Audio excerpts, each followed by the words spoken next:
I'm Ariana Grande. Hi, I'm Cynthia Erivo, and you're listening to the Broadway Podcast Network. Visit bpn.fm to discover more.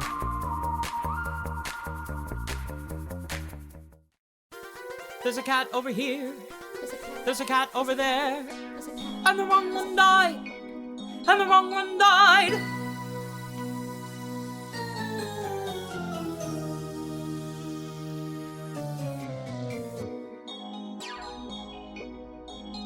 Welcome to the Wrong Cat Died, the podcast breakdown of the catastrophe. I'm your host, Mike Abrams, and today we have another amazing guest. She was Jennyanydots on the U.S. National Tour 6 of Cats before the pandemic.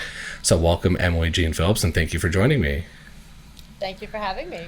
I am excited to have a Jenny because I feel like there's a lot there. So before we get into the craziness of your cat, I would love to hear about your history with the show. When was the first time you saw it? How much did you know about it before you got cast in it? Yeah, I never saw it live. I remember as a kid watching the movie version, like the musical version. Mm-hmm. And then I used to do shows at a community theater in New Jersey called Plays in the Park. And they did Cats. And Jenny came out tap dancing. And I was like, that's me. I want to be her. And I think I was like 11. So I wasn't like old enough to audition for it. But I remember like that was one of the first musicals that I was like, I want to do that. And then I never thought that I would do Cats because they kind of stopped the touring as I got to be a professional. Like I went to college and the tours didn't exist anymore and no one was really doing it locally, like regionally either. And then they did the revival. I went in for the revival for Broadway. And then they did the tour and I went in for the tour too. So that's awesome. So you saw it as like a 10, 11-year-old, like pretty early on, to the point where you probably didn't understand a lot of the context of the show at that point. It's definitely over your head. None of it, no. Have you ever reached back out to that Jenny and said like, hey, like I got to do it? Like, do you remember anything about her? Oh yeah, I was friends with her. I did a bunch of shows. Like it was a very close community theater. And so the next like 2 years I auditioned and did shows there until I went away to college. So I was really good friends with her and her parents. And I remember telling her like, you inspired me to audition here. That's amazing. That's awesome. So, okay. And then you were essentially, you've been a tap dancer for a while. So this is like kind of a natural, like you knew that this was going to be a role. How did you get into tap? Like, how did that start? I started tap dancing when I was 2 years old. 2? It was the first dance class I ever went to. And my dad tells the story. We went for ice cream and the dance studio complex was next to the ice cream and I saw the girls through the window and he said, I grabbed his hand and I said, Dad, I want dance. So he took me in and he thought I was going to go running away. He bought me my little tap shoes and that was it. That's where it all began. Well, you got to humor me with this. How do you teach tap to a 2-year-old? So you put the shoes on and they kind of like walk around and then like really baby tap is like you differentiate where their weight shifting is. So you'll say like tap your toe and then you come together and then you say tap your heel and then you come together and then you try to teach them like flaps and shuffles. But my first tap solo, I was 3 and I danced to A You're Adorable and I did it all by myself. I competed. Wow. I'm fascinated by this because I started playing hockey when I was 3 years old and I have now seen a 3-year-old hockey game as an adult. And it's like the kids can barely stand. They're like, they're just skating in circles. There's no like hockey playing. It's basically which kid can stand up long enough to get down the ice. And it's like, that's what I was. But I learned to skate when I was, and not even 2. Like I learned to skate when I was 3. And it's like, I don't even remember that for the most part. I was too young to like even really register most of it. And so I'm fascinated with something tap, which is, extremely difficult at such a young age. It's kind of a cool thing to be like processing that early. I feel like when you start that young, you kind of naturally fall into it. And there's video footage. My dad used to film everything of one of the recitals of our tap dance and no one was doing it right. And then he pans over to me with the video and I'm doing everything right. And I'm trying to get all the girls to follow me to stay on the beat. Well, prodigy from a young age. I love it. So, okay. So you've been, tap from 2 years on, you're doing community theater. I know Cats is not, I don't think it was the first show you did, right? Was it your first professional show? No. Yeah. So you've been doing a lot of stuff. So walk me through like getting like in that audition process into a show where it inspired you early on. Like, is it more nerve-wracking when it's something that you're really passionate about, or what was that experience like for you? I think it's nerve-wracking because it's something you really want. So what's nice about it is I went to the Broadway audition, and at that point I was not equity. So I went to the open call where they were seeing everybody. I think that day was crazy. I think there were like 3,000 people there. Wow. So I wasn't expecting anything. I just wanted to get into the room because I knew that Andy was going to be there. A lot of times for those kind of things, the choreographer's never there. So I knew he was going to be there, and I was like, if I can just get in front of him once, maybe something will happen. And I didn't get any callbacks for the Broadway revival. And then they did have a couple of like replacements, but I was out on other shows.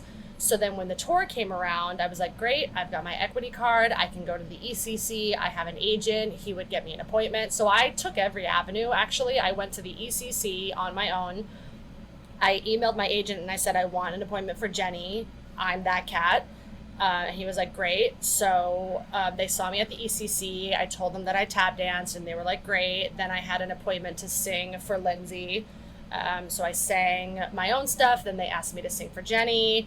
And then it was kind of just like all about Jenny from then on. There were like 3 or 4 more callbacks, and then we had like Cats Boot Camp. I don't know if anyone else has talked about that, but it was like a week of learning.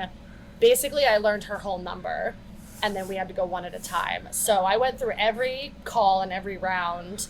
And obviously, like, there's nothing you can really do by the end of that. It's like I did everything, and if I'm the right fit, I'm the right fit. And tour is difficult because you have to fit into who's going to cover and what's your voice part and you know, in terms of traveling that. But my goal always is to get to the end of it, and then it's out of my hands. I can't really do anything about it. So and I was lucky enough to do that, and Andy was great throughout all of Cats Boot Camp. It was a great time. So you get into Cats Boot Camp, and we've talked a lot about this because I think this is the most fascinating part of the show is that like there is somebody going out there and explaining not just the numbers and the dance, but also here's the backstory. Here's your 3 words. Here's like what all this means. So I'd love for you to share as much as you can that you remember from that, because that's what this podcast is about, is we're trying to solve the backstories and the relationships and the rumor mills of all the stuff that's seemingly unanswered until Chrissy Cartwright agrees to talk to me and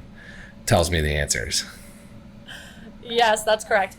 I don't think she gave us our 3 words during the auditions, but at rehearsals, she gave us our 3 words, and I was looking for my notebook, but I couldn't find it. I know one of them is obviously like motherly, like she's the motherly figure. There were 2 other words that I don't come to my mind, that I don't remember, but obviously like Jenny's the mother. She's kind of in charge of everybody. She's been around the longest. We actually talked more about how I felt about Grizabella rather than about everybody else. So like my whole through line was how I felt about Grizabella. And Carrie Renee Fuller, were really good friends on the tour, and we had like a really strong moment at the end when I would give her my paw once we've accepted that she's going to go up to the Heaviside layer. So that is actually what I thought about more in the rehearsal and performance process, was Jenny and Grizz, rather than like how Jenny acts with the kittens in her number. But yeah, motherly obviously is like the main thing that I remember about when we got our words and she was talking about each character. So tell me about that relationship, because one rumor is that you and Grizabella are sisters. Interesting. That's not something that I had. I think that what we discussed a lot was that Jenny tried to help Grizz out a lot. So like when Grizabella would go off and like fall down the rabbit hole of not being a part of the group, she would come back to Jenny and be like, will you help me? And every time Jenny would give her a chance. And so it's gotten to the point now where she's like, you always fail me. You always ask for a second chance and you never come through. So by the time we get to like present day of the musical happening live on stage, Jenny's just done. Like immediately the first time she comes out, she's like, I'm done. I have no more Interesting. So that's love to give. That is a totally different layer than I think I've ever thought about this show, because my assumption has always been that Grizabella left a long time ago and has not been back. Like she went and was gone, and this is the first time returning. And so you're kind of like, the way you acted this out and played this, part of your backstory essentially was that she came back a lot and always or she tried to.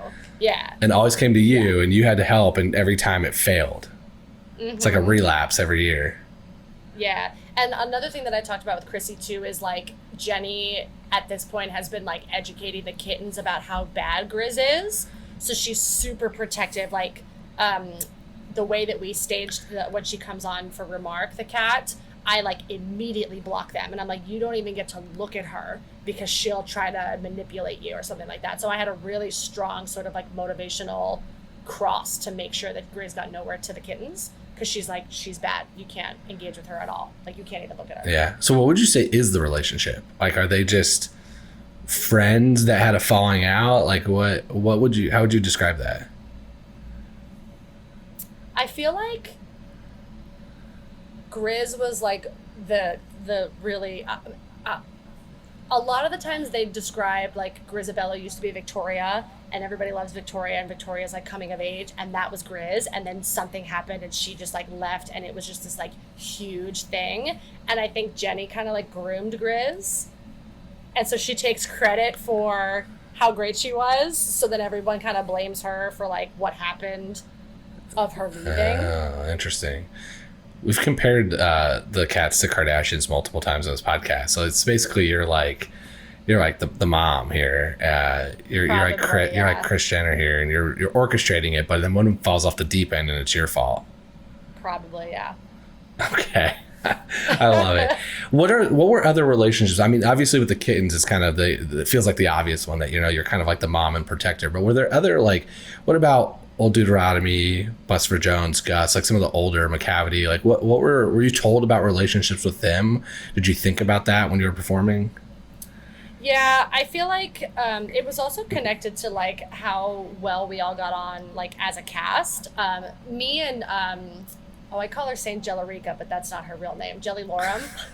Yeah. I called her Saint Jellarica. We had a really hilarious backstory because in our version, we weren't dancing in McCavity, and we weren't dancing as much as the kittens. So we would like reminisce on the back of the set of like what it used to feel like when we used to do those parts of the Jellicle Ball when we were younger kittens. So we had a really strong relationship just throughout the whole thing, like reminiscing about what it felt like to be that part of the Jellicle Ball. And also because we both love Buster Jones and we're like madly in love with Buster Jones, and that was like the class that these cats used to have. And we've got rambunctious kittens now like Mungo Jerry and Rumpleteazer running around causing chaos. I didn't really have much of a relationship to McCavity. I was mostly just back in that protector role of making sure that everybody was safe. And I had like a nice, like strong sort of respect for Doot. And when he would come, I would make sure that the kittens were really prepared to greet him, that kind of thing. But I had a really strong relationship with Jelly Lorum. I kind of like that. You're like the two, I would say almost like sisters, just kind of hanging out, being like, this was back in our day, on the front porch, kind of, complaining about the young kittens. Exactly. I want to talk a little bit about your song, because there are some things, and I feel like it's been loosely answered, over time in this, but I still think there's some strange pieces to it. So tell me about the costume change, like the fact that you shed the big coat midway through. Like, what is that about? I think Jenny's a little theatrical. She likes to be like, well, this was what we used to do and what the old cats used to do. And I think she wants to be perceived as this like really lazy cat that doesn't do anything, when in fact she's kind of orchestrating everything and making sure that everyone's like on top of what they're supposed to be doing. So for the audience perspective, it's really fun to see this like really big cat walking around. What's she gonna do? And then it turns into this like full on theatrical number, and it's like the second number in the show.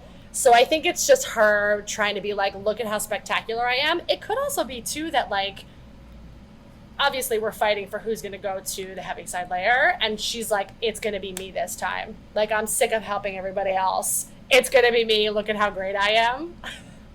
So okay, so that is a good. I think that's a good point, and we'll get to like the thesis at the end. That's my last question, as always. But do you like, is Jenny in the, like, she's in the running, like she has to be one of the contenders? So like, does that, like, do you think about that when you're performing? Like, are you trying to play into that, like, hey, I have a shot in the second number, and then Grizz comes back, you're angry at her, and then you accept her. So it's like, how do you walk through those kind of 3 different moments? Yeah, I feel like I definitely approached the number as like, this is my chance to show them that I should be chosen, for sure. I think that as the show goes on, other things happen that maybe get in the way of that. Obviously, like Grizz comes back, and we also hear from other cats.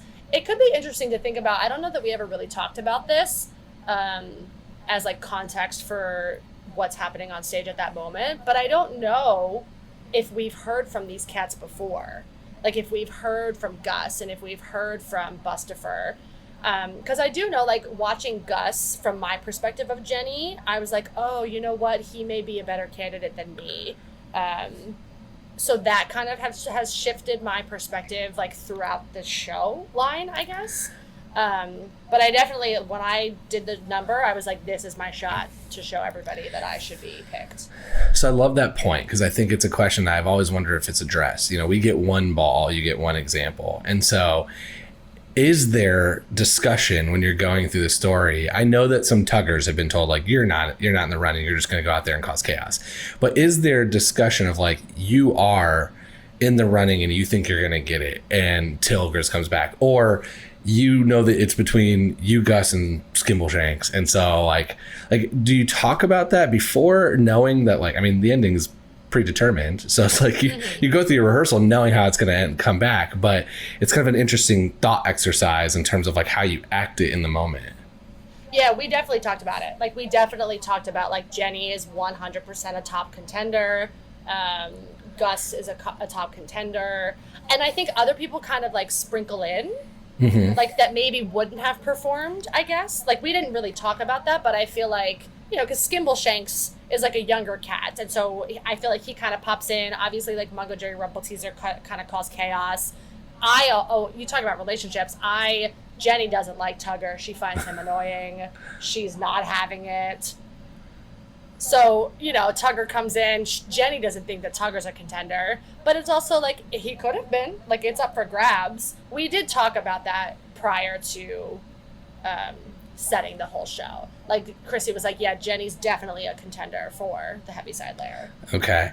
And then what else did she tell you about that, though? Because, like, you know that you're going to lose it. Is it that she's a contender, she thinks she's a contender, and then you have to embrace her? Like, did you add the piece about you were annoyed with her coming back every year? Like, how did that part come? Grizabella? Yeah. With Grizabella?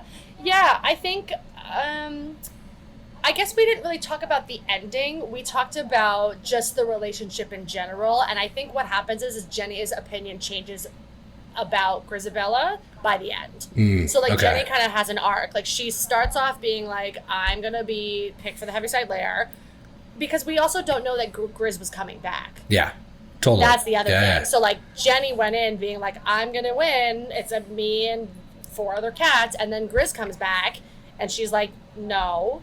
And then, you know, we have Grizabella's whole arc, and then I think Jenny realizes, you know, towards the end, she's got this arc, and she accepts and changes and you know, wants her to ascend higher. So one of the questions I was going to ask, I think you kind of answered, which is that Jenny's impressive, not lazy. It's like it's a facade that she's lazy. But I am curious, because one of the things I've thought about, and I know it's been brought up with other Jennys, is that, like, could the tribe function if she leaves, like, with how much she does? So, like, is that ever thought about at all, of like, oh, I got to be here for all the kittens and everyone else because this group won't survive without me? Or is it like, it's my choice, screw you all, I'm going up?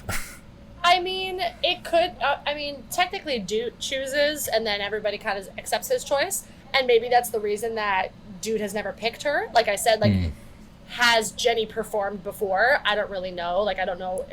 We didn't really talk about, like, has she applied to the Heaviside Layer before this?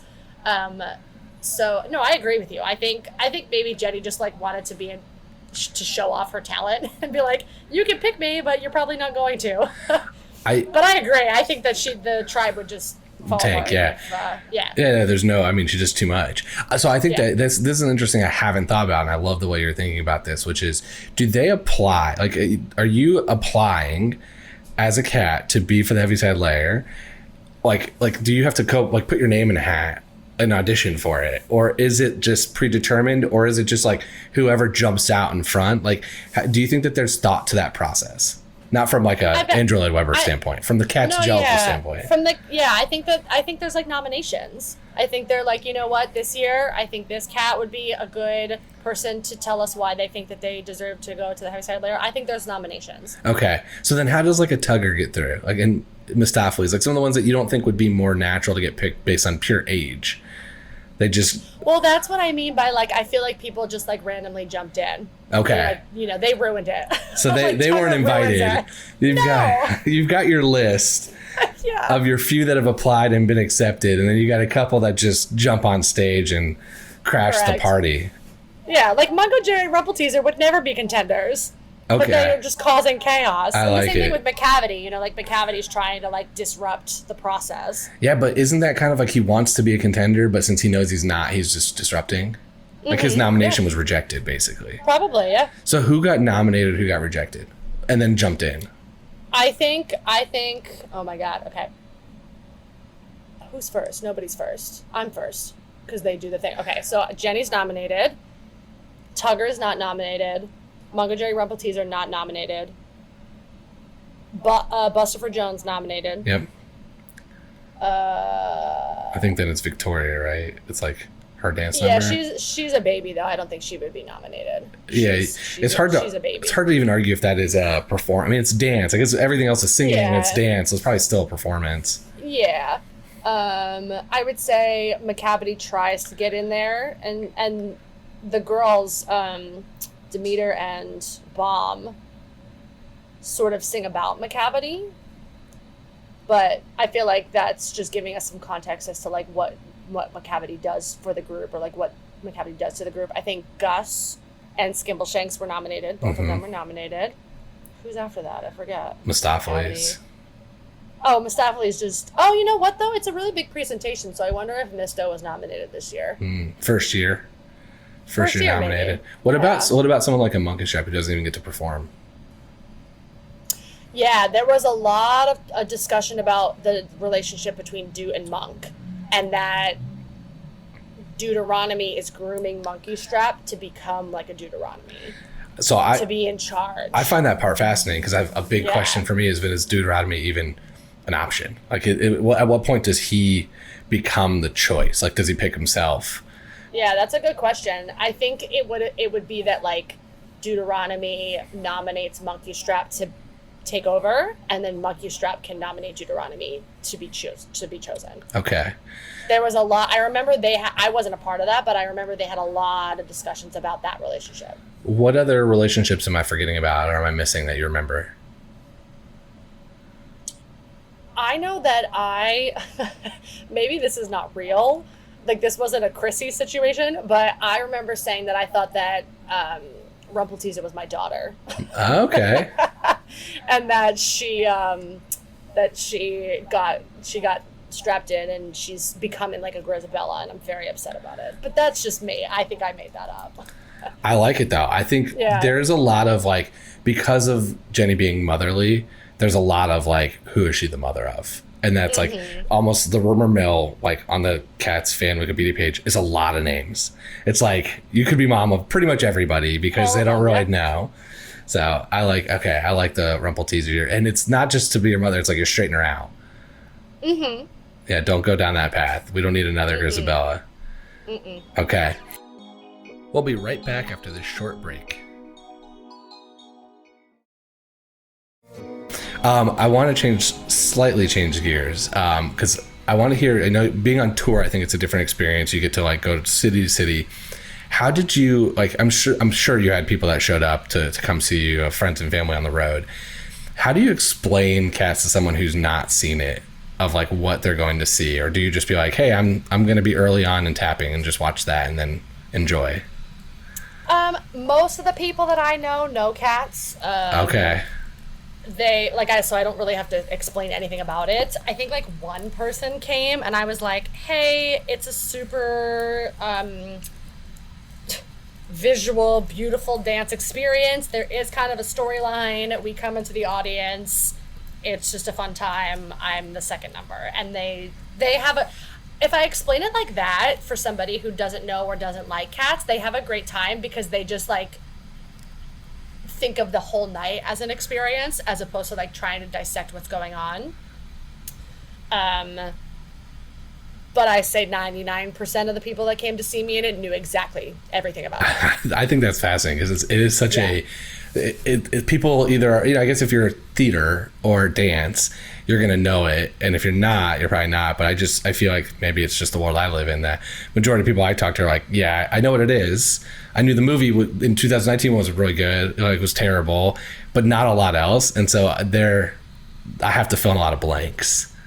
Mm-hmm. So I kind of love that you didn't have to. That's great. So you just are. So are they mostly all like enthusiasts? Like they love the show? Because it's definitely polarizing. Yeah, I wouldn't say that they love it, but they would go see it if I was in it, kind of thing. Yeah. But also, like, all my friends and family are theater people, so makes it a little easier. They're like, great, cats. Yeah. They also understand like the history of it. Like, it's an epic show to be a part of, and like the dancing, and like it's a spectacle. And I think if you just go in with that lens, it's a fun night.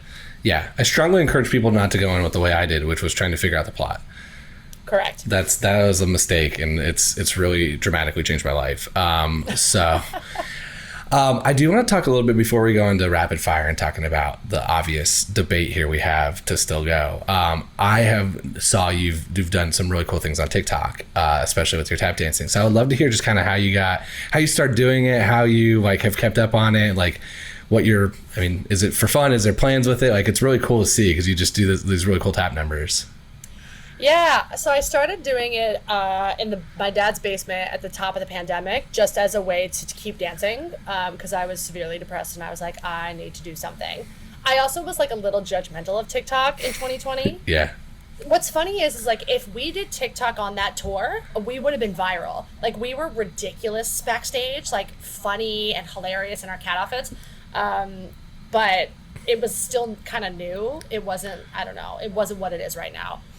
So I started doing that in my basement, and I would just kind of tap dance to the popular music that everybody was dancing to. So everyone was doing the dance trends, and I would make them tap trends. And then I did, you know what? Oh, this is ridiculous. Do you remember the Muni Legally Blonde that was going around? All right, so everyone was posting that, and I was like, what if I made Legally Blonde a tap musical? So I took his choreography and just made it tap, and it kind of blew up. And then I just started going down the rabbit hole of every musical, being like, what if Come From Away was a tap musical? What if Dear Evan Hansen was a tap musical? What if Wicked was a tap musical? Which is fun because you don't really get to dance to any of that, like tap dance to any of that music. And it's like, the music's fire to tap dance to. So that's kind of like what happened. And then, which is really nice as a content creator, all I did was be like, what musical should I do next? And I had hundreds of musicals. Yeah. And then I just pick a minute of a song, come up with it in my living room, and then I go film it. That is awesome. So and you get the comments, people just giving you recommendations, and it's so interesting that it wasn't quite what it is now at the time of yours, but even the new touring cast, they did a lot of stuff with it because Cats is like backstage, it's just built for it because you're dancing, you're in these, like, you could do transitions from not in costume to in costume. It's just like really visual, and it's like it's great content. So you just need to you need to like put your costume back on. You got to find it. Well, I started to put up like our old backstage videos, which like aren't as funny, but people were liking them. And that's the thing with TikTok too, is like once you hit a niche of people, like people would just constantly ask for my Cats content from the tour. Yeah. So I just took like my Instagram videos and put them on TikTok. That's awesome. That's so fun. What's the one you haven't done that you're like really wanting to do next? Oh, like musicals? Yeah. Which tap music are you making next? Well, I've sort of shifted because there was a choreographer on Instagram that was doing the Fairly Odd Parents. So I made that a tap musical. So now I'm like, television. So I just did Sex and the City and Game of Thrones. Okay. So I might play around with like television intros because that's fun. So Fresh Prince, that's gotta count. Oh, that's a good one. I didn't write that down. Oh, that's a good one. I was thinking like The Office or Friends. Friends, yeah. Trying to think what has Fresh Prince is a good Fresh one. Prince. What other of the iconic songs like Cheers. Cheers. Yeah, I was gonna say. Fun fact, I did Elf, the national tour of Elf with George Wendt, and he just wished me a happy birthday. Ah, nice. Facebook. Very nice. Yeah. God, now I'm going to be thinking about what other TV shows, because that sitcom TV is like my favorite genre, which is why I struggle with this musical so much, because I like a very tidy story that a sitcom gives me, and Cats is the exact opposite. And so Correct. I watch a lot of Friends and Fresh Prince and all those, like The Office and Big Bang. And Yeah. The Succession, that intro music is that good? very, very well. It's like one of the only ones people don't skip. Okay. So that would be one to look into. But I don't know, Right. it's kind of slow, so it might be really tough for Tap. You'll figure it out. I mean, I You did can Game figure it of out. Thrones, so Yeah, that'll be we'll one. figure it out. You're the pro. Somebody asked me to do Les Mis, and I was like, oh god. Yeah, that's tough. Okay, let's do some rapid fire. If you were any other cat besides Jenny, if you could play it one day, forget if you are male, female, capable, non-capable, just if you could do one track one time, who would you want to do? I think I would want to be Bomb, Want to be Bomb? ballerina. Okay. Why? Just sing the cavity and... Yeah, sing McCavity, and she's got some fierce dancing. Yeah, totally. Yeah. Okay. Who are your favorite and least favorite cats? Forget the actors and actresses that played them. Just character by personality type. Okay, favorite is Skimble, Misto. I do like McCavity. Doot and Bustfur. I don't like... It's not that I don't like them. I like those other cats better. Okay. Is this from Emily's perspective or Jenny's perspective? So I think either. I kind of think it's Okay. more fun when it's Emily's perspective, not Jenny's perspective. Because I think Jenny's is it's kind of written for you. I like to know Yeah, which that's one true. you don't like. Which one bothers you as a person? As a person? I don't know that they bother me. I think I'm looking at it as Mungo Jerry Rumpleteazer, that number is wild. I could never do that number. Yeah, it's crazy. Yeah, I think my favorites are, what did I say? Misto, McCavity. I do like Bomb and Demeter. I like them too. I think that they're sassy cats. You've named half the cats about that you I know. like. I'm not letting you off the hook. You got to give me You're one. not letting me off the hook? Nope. Well, I feel bad saying I don't like, I guess maybe it's the kittens. Okay. My answer's always been Peter. Okay. I just think I feel bad for the Gus. It's the Bus Gus track, so I feel bad for them. But Peter's Yeah. Peter's worthless. They could have named him anything else. That's true. Yeah, Wow. you're right about that. Okay, so you're gonna as Jenny, you protected them so much that you're just as Emily, I'm done. I'm over it. I'm here for it. I have no further questions on that. What's your favorite song from the show? The first one that popped in my head was Skimbleshanks, but I think it's just because it's so much fun to do. We're just running around the whole time. Yeah. So I'll say Skimbleshanks. Okay. And then if one cat was going to become a TikTok influencer, not maybe we can say Tap, but just in general, which cat do you think would be? And I think there's a couple answers to this now. If a cat was going to be a TikTok influencer, Yeah. Which cat character would become an influencer? I mean, my first thought is Mungo Jerry Rumpleteazer. Oh, that's interesting. So I haven't thought about them First as much. thought. Okay, so what is their content? For sure. Just dance. They're just gonna be dancing all the time. They're going to be dancing. They're going to be making stupid, funny videos of pranking the cats.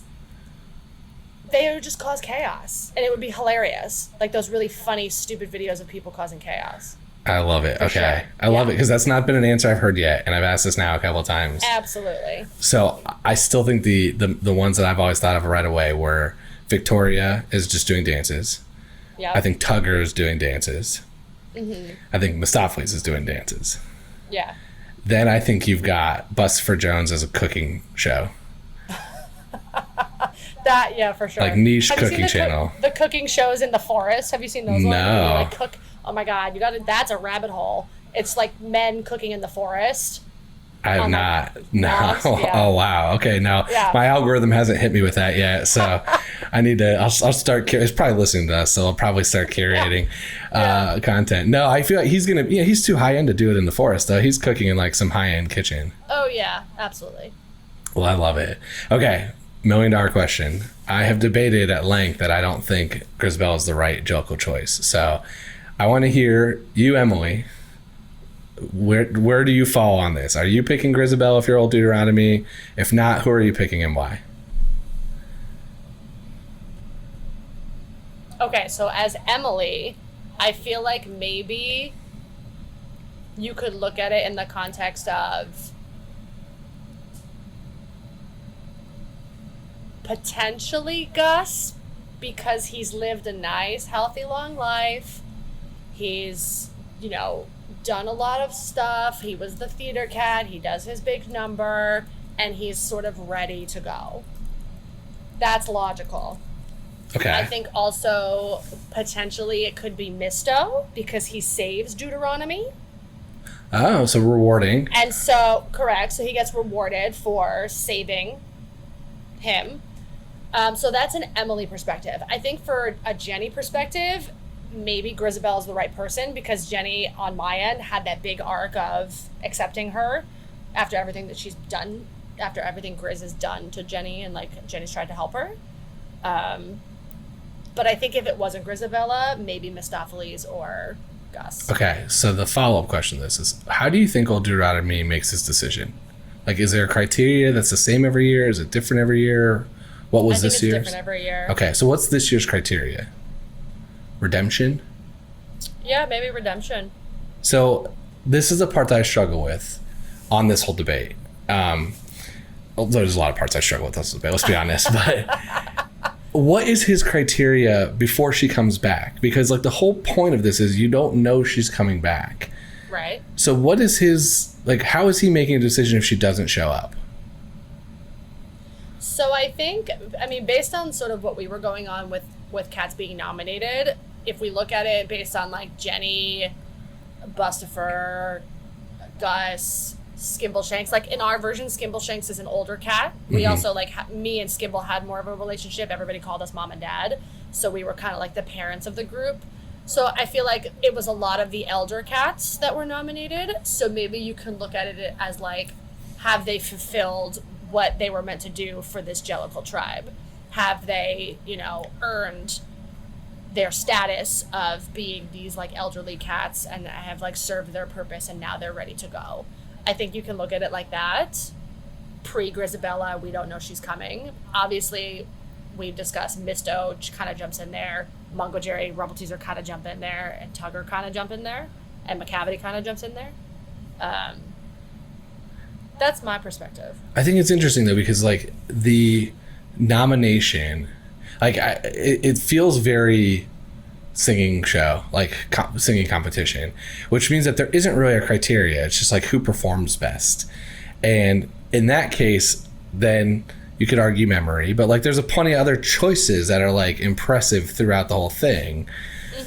So it makes me think that that's not the answer though, and that it is a lot more of the story arc that goes with the performance. And that's where I've like really struggled with Grizabella, because the redemption story should be you get to stay with the tribe for one more year and you can go next year after you've now spent time, like we welcomed you back, hang out with us. We're happy to have a healthy, happy Grizabella. But if she doesn't even come, I'm still unclear of like how old Deuteronomy is deciding. Like it seems like there's some contenders for sure, but has he decided he wants most worthy, who's helped the most, who's fulfilled their life most? Because that's a different answer for each one. Yeah, that's true. I don't know. I feel like it maybe could have started at a particular way. Like it was going to be either like who gives the best performance or who has fulfilled their sort of destiny within this tribe. And then it all changes because Grizabella comes back and he's like, you know what? You've been through a lot. You deserve some rest. Yeah. I struggle with that. I just struggle with her returning after clearly such a challenging past and being immediately rewarded with what seems like the highest honor possible for this cult. Yeah. That's where I struggle. Agree. I agree. And I feel like too, I don't know like what other cats' perspectives are, but like we can accept her but also be like, we just threw down our performances and you just get to go right up into the Heaviside layer. Yeah. Which is then, because I really haven't thought about this until now, like, have these cats had the opportunity to perform before? Do you get the opportunity to perform next time? Like, I don't know, you know? Like, if you get to just apply every year, then, okay, it's not a big deal. But if this was your only year to try to get to that, then it's like, okay, well, that kind of sucks. I like it, yeah. Or if you're, you know, if it's really between you, Gus, and Skimble, you know, like I can give like an 85% performance and I'm probably best, and then all of a sudden you throw in a wild card that's not supposed to be there. You might have practiced your performance more. Yep. It seems unfair. I agree, yeah. I love it. So if you're choosing between Gus and Misto, I'm gonna say Gus. You're gonna say Gus. So you're team Gus. Okay. This has been super fun. I want to hear how can we stay in touch with you? How can people watch the Tap on social media? Tell us how we can stay up to date with what you're doing. Yeah, all the social platforms, Instagram. I put all my TikToks on Instagram now, so if you don't have a TikTok, you could still watch them on Instagram Reels. Yeah, so my Instagram's Emily Jeanne 4. My TikTok's just my full name, Emily Jeanne Phillips. And then I also have a cute little tiny YouTube channel, which is more like day in the life stuff of like what it's like to be auditioning in New York City. But yeah. That is a currently trending TikTok right now, is audition stories, has been popping up a lot. It's wild, yeah. Yeah, very, very interesting. I've run into a couple of them. As someone who doesn't audition for anything and has no knowledge of the process or any of it, it's kind of fascinating to listen to. Oh yeah, it's a really interesting outside perspective because it's, you know, you're trying to get a job, so it's like job interviewing but performing. Yeah, a totally different way. Well, this has been so amazing. Thank you so much for being an awesome guest, bringing some new thoughts. There's a couple of things that we have not discussed before, which is why this podcast still goes, because every time I learn something new and pick up a new way to think about this show. Yeah. Well, this has been awesome. So thank you, Emily, and thanks everyone else for listening to this episode of The Wrong Cat Died, the podcast breakdown of the catastrophe. To follow along, you can subscribe on Apple Podcasts, Spotify, Stitcher, or anywhere else you listen to podcasts. Follow us on Twitter, Instagram, and TikTok at The Wrong Cat Died, or check out our website, thewrongcatdied.com.